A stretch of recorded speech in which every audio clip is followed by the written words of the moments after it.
Nah, Ibu yang dirahmati Allah Subhanahu wa taala, lalu bagaimana caranya agar kita bisa menggapai, bisa meraih cintanya Allah dalam bulan suci Ramadan ini? Berapa banyak orang mati-matian mencari cintanya Allah tapi nggak tahu jalannya, nggak tahu caranya. Bisa nggak kira-kira? Kita mau ke Jakarta, nggak tahu jalan. Sampai nggak ke Jakarta? Kita mau ke Jakarta, salah jalannya. Sampai nggak ke Jakarta? Nggak mungkin sampai. Maka harus tahu jalannya, harus benar jalannya, harus punya ilmu. Padahal bulan Ramadan dihadirkan oleh Allah kepada kita semua agar hamba-hambanya mendekatkan diri kepada Allah. Kan dalam hadis Muslim disebutkan begitu. Kalau ada seorang hamba mendekat kepadaku sejengkal, kata Allah, sejengkal itu segini.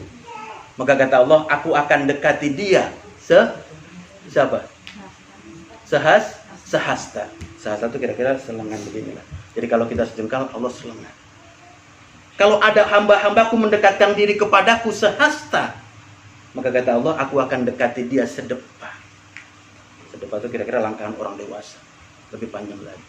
Dan kalau ada seorang hamba mendekati kepadaku dengan berjalan, maka wallahi demi Allah, aku akan dekati dia dengan berlari. Maka Allah janjikan seperti itu. Barang siapa mendekatkan dirinya kepada Allah di bulan suci Ramadan, Allah lebih dekat kepada dirinya. Tapi sebaliknya, kalau kita tidak paham ilmunya, sulit bisa mendekatkan diri kepada Allah. Maka rumus umum agar Allah cinta kepada kita adalah dalam surah Ali Imran ayat 31. Qul in kuntum tuhibbunallah fattabi'uni yuhibbukumullah yaghfir lakum dzunubakum wallahu ghafurur rahim. Qul, katakan Muhammad. Jadi Allah perintahkan kepada Muhammad, kalau engkau kalian semua cinta kepada aku Allah, fattabi'uni, maka ikuti Rasulku, maka berkutua kepada Rasulku, maka aku pun akan cinta kepada kalian semua, bahkan aku ampuni segala kesalahan dosa kalian. Jadi surah Ali Imran ayat 31 menjadi pengajaran buat kita semua. Tidak ada jalan untuk cinta kepada Allah kecuali melalui Rasulnya. Jadi kita ittiba kepada Rasul, berkutua kepada Rasul, mengikuti Rasul, maka itu menjadi jalan Allah pun cinta kepada kita. Nah, coba pelan-pelan kita coba mau melihat bagaimana caranya kita bisa menggapai cintanya Allah. Bagaimana caranya, aktivitas apa yang harus kita lakukan di bulan suci Ramadan ini agar akhirnya Allah cinta kepada kita. Maka tidak ada jalan kecuali harus kita tahu aktivitas apa, perbuatan Allah yang Allah cinta dengan perbuatan itu, sehingga akhirnya Allah pun cinta kepada kita. Yang pertama, kira-kira kalau waktu cukup ada 5 poin cara kita menggapai cintanya Allah. Yang pertama, ternyata di satu ayat Allah berfirman begini, di penggalan akhir ayatnya, innallaha yuhibbul muttaqin. Kabarnya tuh, sesungguhnya Allah mencintai orang-orang yang bertakwa. Di banyak ayatnya, di akhir-akhirnya harus disebutkan begitu, innallaha yuhibbul muttaqin. Allah cinta kepada orang-orang yang bertakwa. Salah satunya dalam surah Ali Imran ayat 76. Ayatnya pendek, coba dibaca artinya saja. Sebenarnya barang siapa menepati janji dan bertakwa, maka sungguh Allah mencintai orang-orang yang bertakwa. Innallaha yuhibbul muttaqin. Jadi orang-orang yang bertakwa itu menjadi jalan Allah cinta kepada mereka. Gitu. Menjadi jalan Allah mencintai mereka. Allah berikan cinta kepada mereka. Nah, sekarang permasalahannya, itu takwa didapat dari cara apa? Ternyata berdasarkan ayat itu, barang siapa menepati janji dan bertakwa kepada Allah, maka Allah mencintai orang-orang yang bertakwa. Begitu terjemahannya. Jadi barang siapa yang menepati janji dan bertakwa kepada Allah, maka Allah akan memberikan cintanya kepada mereka. Jadi orang bertakwa itu terkait dengan janjinya, gitu. Barang siapa menepati janjinya, maka Allah berikan cinta kepada mereka semua. Janji orang beriman apa, Bu? Janji orang beriman apa?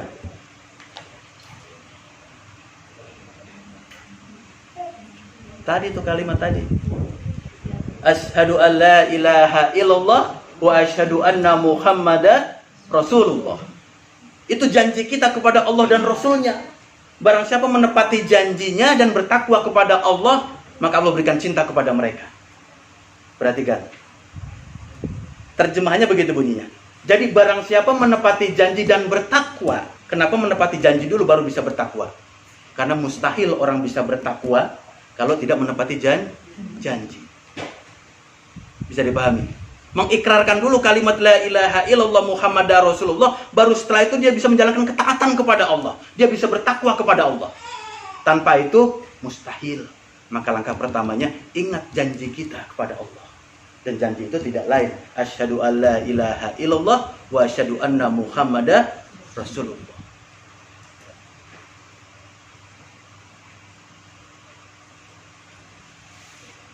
Maka ucapan tadi itu merupakan janji kita kepada Allah dan Rasulnya. Kita berkomitmen kepada Allah dan Rasulnya. Kita cinta kepada Allah dan Rasulnya. Sudah belum kita begitu? Berjanji seperti itu? Sudah belum? Sudah belum? Berjanji hanya cinta kita kepada Allah dan Rasulnya. Kita berkomitmen pun hanya kepada Allah dan Rasulnya. Sudah belum? Pernah suatu ketika saya nyampaikan materi ini kepada orang di luar sana gitu ya. Yang menentukan kemuliaan manusia itu kalimat la ilaha illallah Muhammadar Rasulullah. Lalu saya tanya, sudahkah kalian semua mengucapkan kalimat la ilaha illallah Muhammadar Rasulullah? Lalu mereka mengatakan semua sudah. Benar nggak kira-kira pernyataan mereka itu? Kemuliaan manusia tergantung janjinya, dan janji itu kalimat la ilaha illallah Muhammadar Rasulullah. Saya tanya kepada orang-orang di luar sana, sudah tidak mengucapkan kalimat la ilaha illallah Muhammadar Rasulullah? Mereka serempak mengucapkan sudah. Kami sudah mengucapkan. Kan biasanya orang kalau nikah, mau akad nikah juga mereka mengucapkan tuh asyhadu alla ilaha illallah Muhammadar Rasulullah. Atau kalau lagi zikir juga begitu. Fa'lam annahu la ilaha illallah juga mereka lafazkan. Atau dalam kegiatan-kegiatan keagamaan ini mereka sering ucapkan kalimat itu. Sehingga mereka mengatakan kami sudah mengucapkan. Tapi benar nggak kira-kira mereka sudah mengucapkan? Benar nggak? Benar nggak kira-kira? Kalau konteks mengucapkan mungkin iya. Tapi konteks yang benar-benar itu perjanjian dia kepada Allah, belum. Maka saya jelaskan begini kepada mereka. Analoginya. Kalau saya pegang kertas putih, yang putih betul. Sangat putih sekali. Lalu di atas kertas yang putih ini ada sehelai rambut gitu. Boleh nggak saya katakan di atas kertas yang putih ini ada rambut? Gitu. Boleh nggak? Boleh nggak? Ini kertasnya putih. Semua orang pasti bisa lihat lah kalau di situ ada satu potong atau satu helai rambut. Boleh nggak saya katakan di atas kertas yang putih ini ada rambut? Gitu. Boleh nggak? Atau benar nggak saya katakan di atas kertas yang putih ini ada rambut? Gitu. Benar nggak? Benar nggak? Belum tentu benar. Dan belum tentu bisa dikatakan seperti itu. Karena apa? Mesti dibuktikan terlebih dahulu. Bagaimana cara buktikannya? Kan dia bilang di atas kertas yang putih ini ada rambut. Maka buktikan dulu apakah benar ini rambut. Karena kalau rambut ini datangnya dari janggut, namanya apa dia? Jenggot, bukan rambut. Iya nggak? Atau kalau dia datangnya dari atas mulut, namanya kumis. Atau hatta sekalipun datangnya dari kepala, tapi bagian yang sini, apa namanya? Ini jamba. Gitu. Baru kalau dia benar-benar datang dari kepala kita, ada di sini, baru boleh disebut sebagai rambut. Begitupun ucapan kita. Kita ucapkan sama persis lafaznya, tapi belum tentu dia bermakna sebagai perjanjian. Bisa dipahami? Enggak semua ucapan asyhadu alla ilaha illallah Muhammadar Rasulullah langsung divonis sebagai rambut, sebagai syahadah, sebagai perjanjian. Tidak bisa. Karena perjanjian itu ada rukunnya, ada syaratnya. Syaratnya dibagi menjadi dua, ada syarat wajibnya, ada syarat sahnya. Kalau tidak terpenuhi semuanya itu, maka tidak disebut dirinya rambut. Tidak disebut dirinya berjanjian dengan Allah. Maka ini perlu dipelajari gitu. Nah, jadi yang pertama yang mendatangkan Allah cinta kepada kita itu perjanjian kita. Allah cinta kepada orang-orang yang bertakwa, dan orang bertakwa itu karena dia punya perjanjian dengan Allah. Dengan perjanjian itu dia bisa taat kepada semua perintah-perintah Allah dan menjauhi semua larangan Allah. Itu yang namanya takwa. Jadi yang pertama yang menjadikan Allah cinta kepada hambanya itu karena kita punya perjanjian dengan Allah. Yang pertama, surah 3 ayat 76 tadi ya. Yang kedua, yang menjadi wasilah, menjadi jalan Allah cinta kepada kita. Yang menjadi jalan Allah berikan cintanya kepada kita.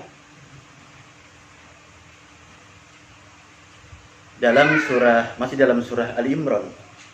Surah 3 ayat 134.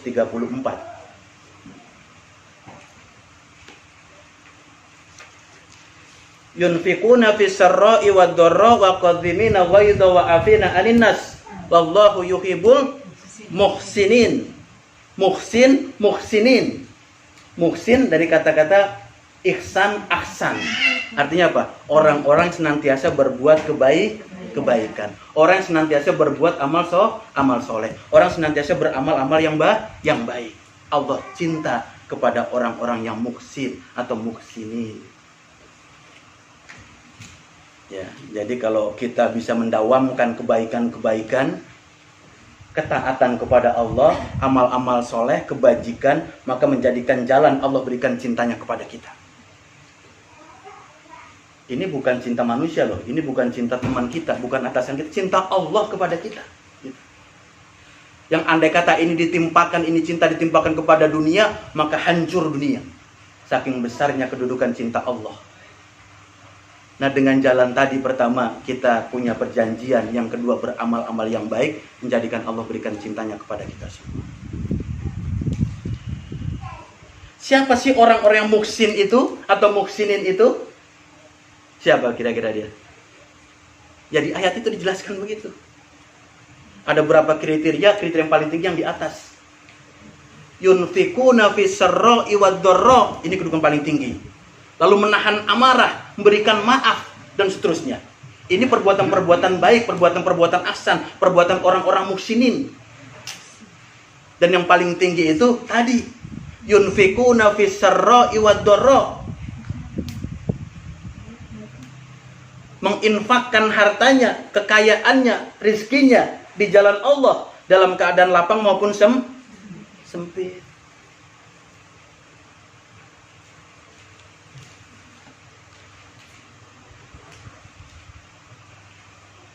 Kira-kira banyak nggak orang yang diberikan usia, diberikan umur oleh Allah sepanjang waktu, sepanjang usia dia di dunia, senantiasa dia menginfakkan hartanya di jalan Allah? Banyak nggak? Banyak nggak kira-kira? Banyak nggak? Atau banyakan mana orang kalau infak di jalan Allah tuh dalam keadaan lapang atau sempit kira-kira? Hah? Malah banyak lapang malah lupa, Bu. Kalau sempit malah kadang-kadang kepikiran pengen sedekah tapi nggak punya uang gitu. Tapi kalau udah punya nggak ingat sama sekali. Ada yang begitu nggak, Bu? Ini kita serba salah nih. Kata Allah, orang-orang yang muhsin tuh dia menyedekahkan hartanya dalam keadaan lapang maupun sempit. Jadi sempit atau lapang sedekah terus. Lapang atau sempit infak terus. Lapang atau sempit zakat terus. Nggak ada perbedaan, dia punya uang nggak punya uang tetap dia zakat gitu. Ada nggak orang seperti itu? Banyak nggak orang seperti itu? Nggak banyak. Kalau kita gimana? Kita lapang maupun sempit 2,5% kita keluarkan, kan begitu. Jadi dimasuk ayat ini siapa kira-kira? Kita. Bukan orang lain. Kita yang tiap bulan kita keluarkan harta kita di jalan Allah 2,5%. Lapang maupun sempit, gitu. Jadi bukan orang di luar sana, ini kita. Yang kita lagi banyak uang atau nggak banyak uang, banyak masalah atau tidak banyak masalah, tetap kita sedekah di jalan Allah, tetap kita infak di jalan Allah, tetap kita zakat di jalan Allah. Karena 2,5% tiap bulan kita keluarkan. Ada yang ngambil, ada panitia yang ngambil rumah ke rumah, diambil harta kita. Nah, ini bukti menjadi orang-orang yang ihsan, orang-orang yang muhsin atau muhsinin. Yang Allah garansi dengan muhsinnya tadi itu, Allah berikan cintanya kepada mereka. Karena ini menjadi penting, ibu yang dirahmati Allah Subhanahu wa taala. Harta kita kalau bercampur dengan yang haram. Bercampur dengan yang haram. Satu, doa kita makbul enggak? Doa kita dijabah oleh Allah enggak? Bahkan ibadah-ibadah yang kita lakukan, kalau harta kita bercampur dengan yang haram, tertolak di hadapan Allah. Bisa tertolak di hadapan Allah. Maka ini penting. Maka buat orang-orang yang selalu berbuat kebaikan, tidak ada yang paling penting buat dirinya kecuali membersihkan harta mereka. Dengan cara apa? Mengeluarkan tiap bulan, tiap periode zakat 2,5%.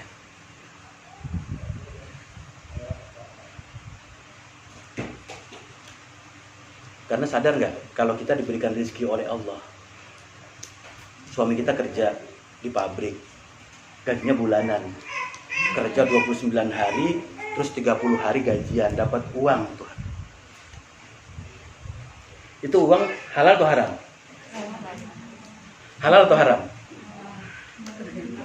Suami kita kerja, tergantung kerjanya ya.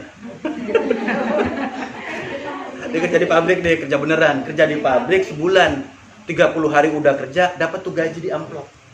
Sebut sajalah 5 juta, cash di amplop. Itu uang 5 juta halal atau haram buat keluarganya, buat kita nih istri-istrinya? Halal atau haram? Masih tergantung juga ya.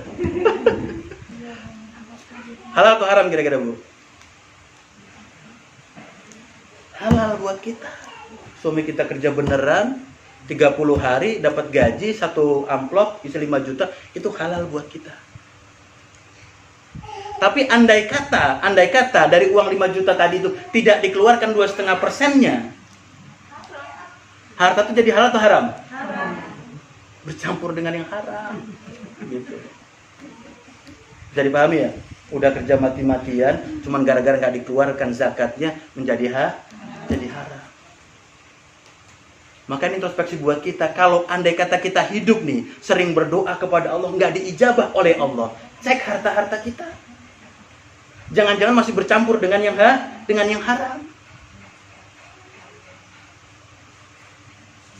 Atau lihat ibadah-ibadah yang kita lakukan. Kalau tiap waktu, tiap kesempatan bukan makin bertambah ketaatan kita kepada Allah, ibadah kita kepada Allah. Cek harta-harta kita, bercampur nggak dengan yang haram.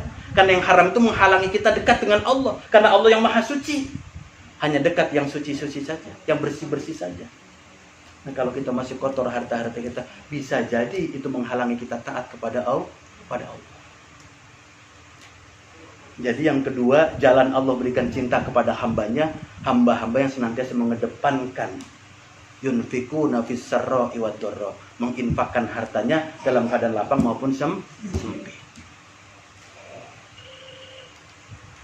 Karena uang kita 5 juta per bulan, itu yang benar-benar jadi milik kita itu 2,5% ternyata. Benar gak? Kalau orang punya ilmu, uang 5 juta sebulan yang dia punya, yang dia dapatkan dari kerja itu yang jadi nanti miliknya benar-benar, hakiki, cuma 2,5%. Maka kalau kita lihat sirah-sirah itu kan, bagaimana para sahabat-sahabat besar itu ketika menginfakkan hartanya di jalan Allah, itu kayak nggak punya akal. Pernah baca nggak sirah-sirahnya sahabat tuh? Kalau dia menyedekahkan harta itu kayak nggak punya akal, kayak nggak punya pikiran. Umar bin Khattab menyedekahkan hartanya setengah dari hartanya. Coba bayangkan. Jadi kalau kasarnya punya rumah 2, kendaraan 2, langsung dibagi 2 aja tuh. Satu rumah ditempatin, satu kendaraan dipakai, selebihnya dikasih kepada Rasulullah. Kayak nggak punya akal. Bahkan Abu Bakar As-Siddiq ketika menginfakkan harta di jalan Allah, semua diserahkan kepada Rasulullah. Semua. Coba bayangkan. Sampai Rasul bertanya, "Ya Abu Bakar, apa yang kau tinggalkan buat anak dan istrimu?" Apa kata mereka? "Cukup aku tinggalkan Allah dan Rasul." Ini orang kalau punya ilmu begitu mensikapi harta, mensikapi materi yang jadi milik dia itu dibelanjakan di jalan Allah. bukan yang dia makan. Kalau kita pikir-pikir yang kita sedekahkan di jalan Allah, infakkan di jalan Allah, sama yang kita pakai kita makan, banyak yang mana kira-kira? Banyak yang kita makan. Abu Bakar As-Siddiq semua hartanya diserahkan kepada Rasulullah. Dia cukup taat kepada Allah dan Rasul. Jadi yang kedua, yunfikuna fis-sarra wad-dharra. Dalam keadaan lapang maupun sempit, dia terus infakkan hartanya di jalan Allah. Itu kita. Yang tiap bulan berapapun besarnya lah, tergantung kondisi kita masing-masing, kita keluarkan 2,5% di jalan Allah minimal. Kalau punya kelebihan tambahin lagi. Karena apa? Yang kita keluarkan itulah milik kita. Yang ketiga, yang menjadikan jalan Allah memberikan cinta kepada kita semua.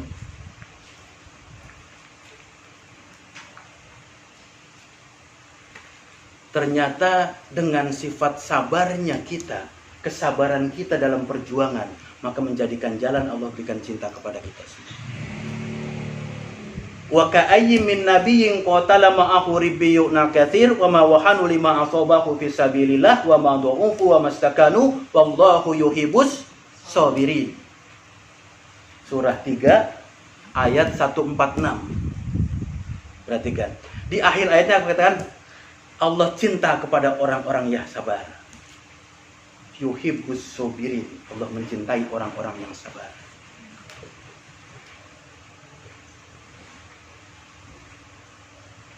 Jadi sifat sabarnya kita itu menjadi jalan Allah berikan cintanya yang besar itu, yang tinggi itu, yang mulia itu kepada hambanya. Siapa sih orang-orang yang sabar itu? Siapa kira-kira? Atau di mana sih tempatnya sabar itu? Di mana kira-kira? Kan orang sabar disayang, dicintai, diberikan cinta oleh Allah. Itu sabar ada di mana tempatnya sebenarnya? Atau siapa sih orang-orang yang sabar itu? Berdasarkan ayat itu, apa bunyinya? Wa ka'ayyin min nabiyyin qatala ma'ahu ribbiyun katsir fama wahanu lima asabahu fi sabilillah wa ma dha'ufu wa mastakanu wallahu yuhibbus sabirin. Berapa banyak pengikut Rasulullah, orang-orang yang berjuang dengan para nabinya gitu di jalan Allah, yang mereka tidak lemah, tidak patah semangat, dan tidak menyerah. Ternyata sabar itu tempatnya di mana? Fisabilillah. Jadi enggak ada sabar di luar fisabilillah. Enggak ada sabar di luar jalannya Allah. Sabar itu tempatnya di jalannya Allah. Di jalan Allah pasti ada kesabaran. Disitulah tempatnya sabar. Berjuang di jalan Allah, disitulah sabar. Tapi di luar jalan Allah tidak ada kesabaran. Jadi nggak ada tuh ceritanya kalau kita punya suami misalkan ya, karena ekonomi lagi susah, terus bisnis juga bermasalah, kerja PHK, terus akhirnya usahanya karena sulit sana sini, akhirnya ngedarin narkoba. Terus karena kondisi pandemi nggak banyak orang beli, sepi. Terus kita sebagai istrinya bilang, Mas, Pak, Bang, sabar ya, emang lagi sepi sekarang karena pandemi. Boleh nggak ngomong gitu kira-kira? Suami kita ngedar narkoba, terus kita bilang sabar ya Pak, sabar ya Mas gitu. Boleh nggak? Boleh nggak? Jadi jangan salah tempat nih. Sabar tempatnya hanya fisabilillah, hanya di jalan Allah. Tadi kan disebutkan wa ka'ayyin min nabiyyin qatala ma'ahu ribbiyun katsir. Di jalan Allah perjuangan itu, baru disitulah adanya sabar. Di luar itu tidak ada tempatnya sabar. Maka sabar itu dalam perjuangan. Maka pastikan ketika bicara cinta Allah hanya diberikan kepada orang yang senantiasa berjuang di jalan Allah. Bahkan ayat tadi itu ditafsirkan oleh para ulama begini. Wa ka'ayyin min nabiyyin qatala ma'ahu ribbiyun katsir. Berapa banyak ribbiyun yang mendampingi Rasul dalam berjuang, dalam berperang di jalan Allah. Ribbiyun itu dua makna. Ribbiyun artinya pemimpin atau petugas atau pejabat. Kalau rabbaniyun artinya orang-orang dengan robnya, dekat dengan robnya, para alim ulama, para juru dakwah. Jadi kata para alim ulama, ayat ini terjemahkan. Sesungguhnya berapa banyak Rasul ketika berperang itu didampingi oleh para pengurus-pengurusnya, petugas-petugasnya, dan juru dakwahnya.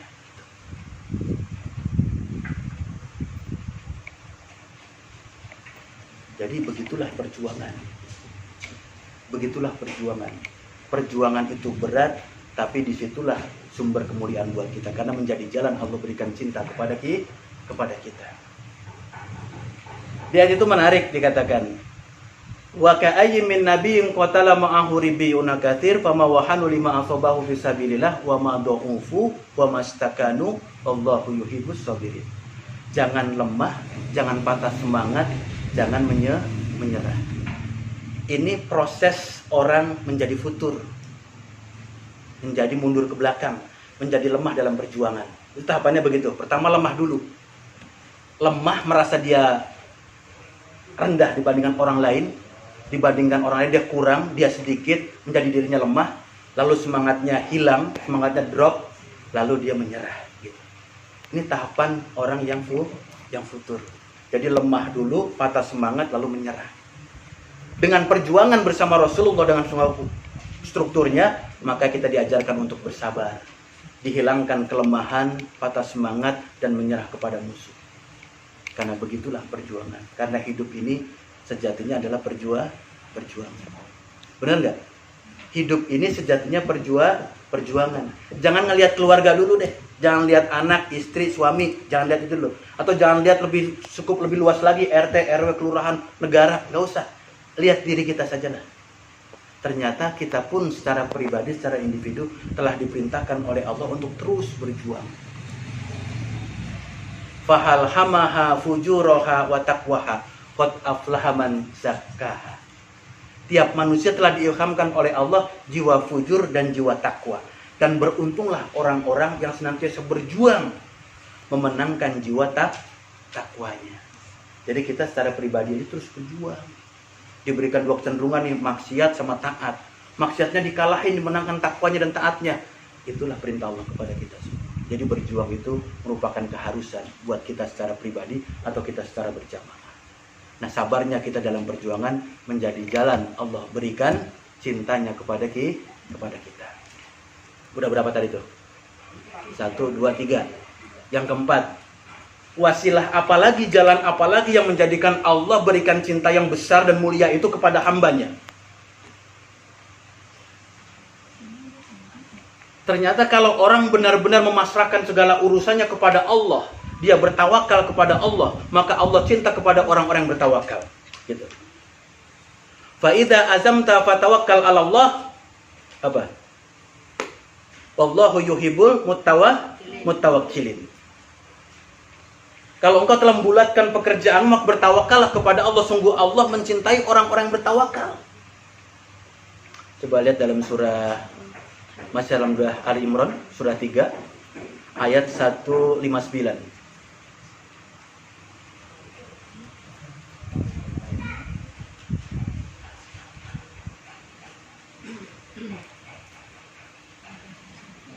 Panjang ya. Jadi di penggalannya begitu. Fa idza azamta fatawakkal 'ala Allah, lalu Allah mencintai orang-orang yang bertawakal. Di akhir ayatnya begitu. Jadi orang-orang yang bertawakal hanya kepada Allah, maka Allah berikan cintanya kepada mereka. Nah, sekarang masalahnya kita paham nggak tawakal itu apa? Tawakal itu apa kira-kira, Bu? Jadi Allah cinta kepada orang-orang bertawakal, Allah memberikan cintanya kepada orang bertawakal. Lalu tawakal itu apa? Siapa sih mutawakilin itu, orang-orang bertawakal itu? Tawakal itu apa kira-kira?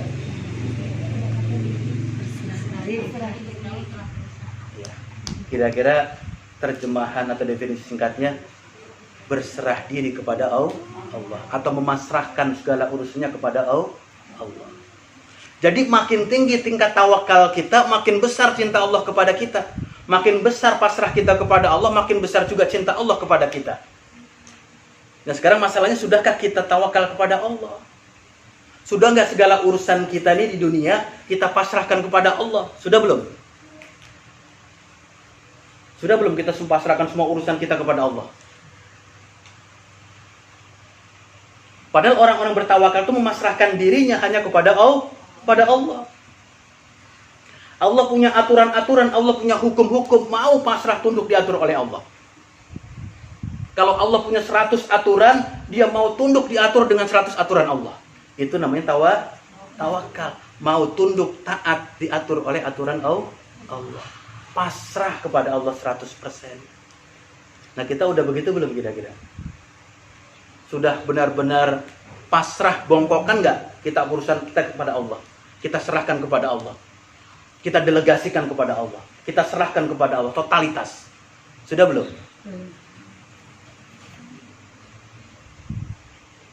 Kata Imam Al-Ghazali, tingkatan orang tawakal itu ada 3. 1, 2, 3. Tingkatan 3 itu yang paling tinggi. Itulah yang harus kita kejar, tingkatan tawakalnya. Tingkatan tawakal pertama, ini kira-kira tingkatan orang-orang rata-rata lah. Itu dia memasrahkan urusannya kepada orang lain. Ini tingkatan pertama, seperti orang kalau punya urusan, didelegasikan kepada orang lain. Kira-kira nih orang bisa 100% percaya nggak kira-kira?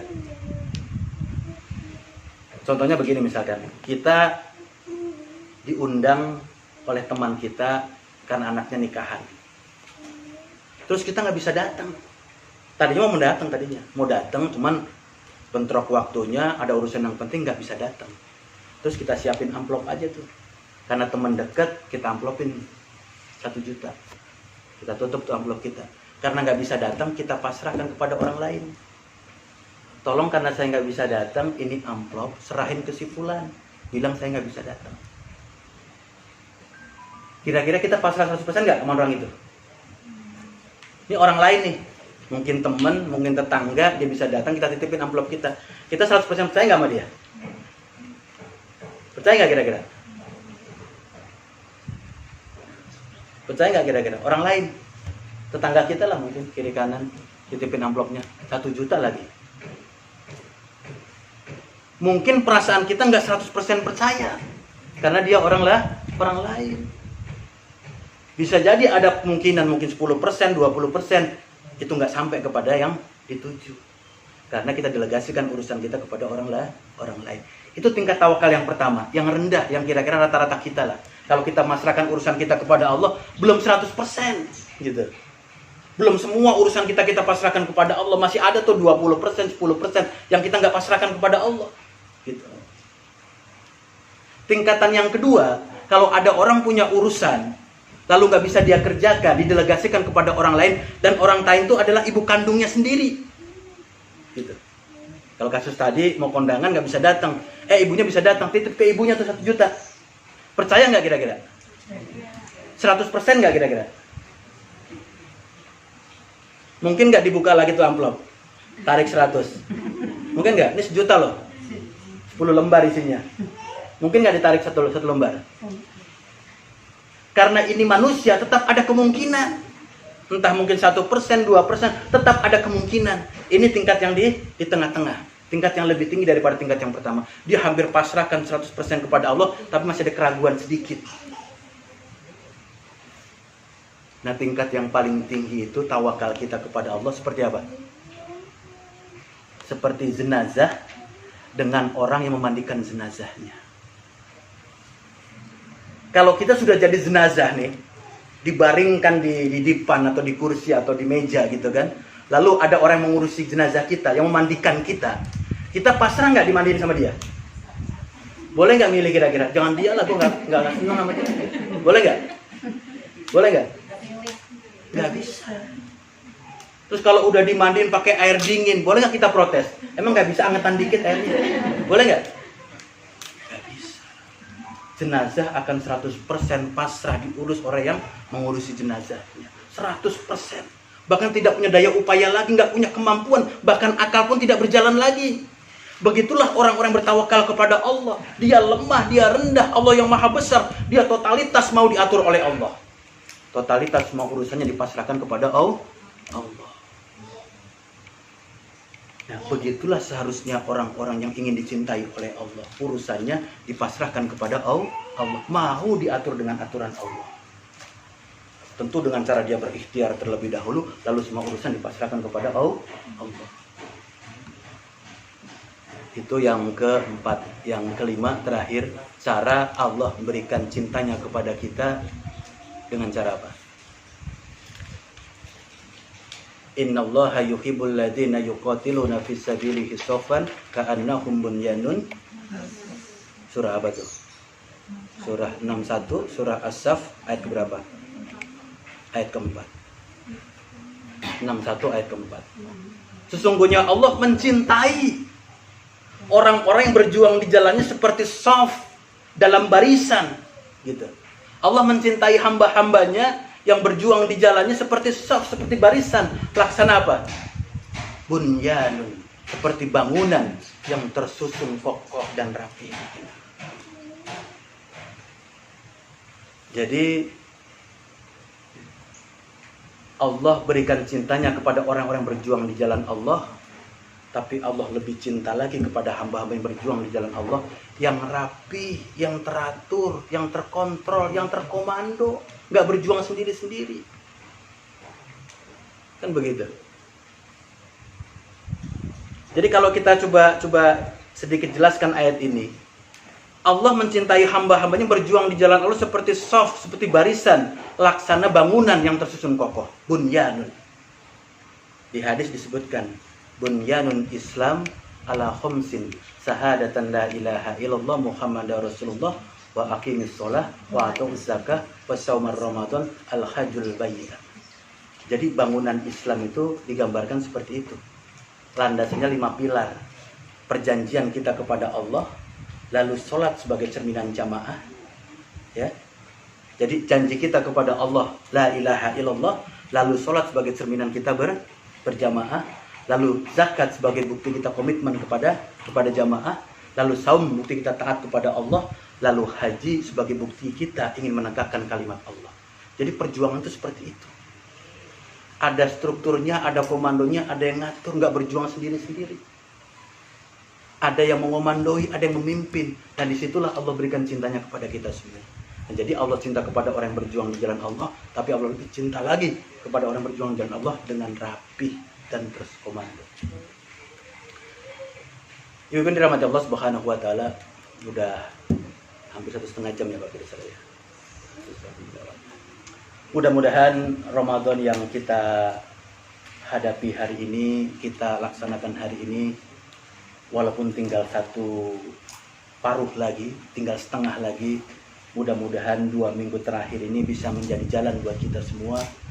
Kita bisa mencintai Allah dengan cinta yang sebenar-benarnya. Lalu akhirnya Allah pun berikan cinta termulianya, cinta terbesarnya, cinta paling tingginya kepada kita-kita semua. Sehingga kita menjadi hamba-hamba Allah ketika lepas Ramadan, menjadi orang-orang yang beruntung, menjadi orang-orang yang menang, menjadi orang-orang yang sukses. Karena Ramadan dihadirkan oleh Allah agar kita semua mulia dunia dan akhirat. Yang hak datang dari Allah, kelemahan, kekurangan, hilaf dan salah datang dari saya pribadi. Akhiru da'wana alhamdulillahirabbil alamin. Jazakumullahu khairan katsira. Assalamualaikum warahmatullahi wabarakatuh.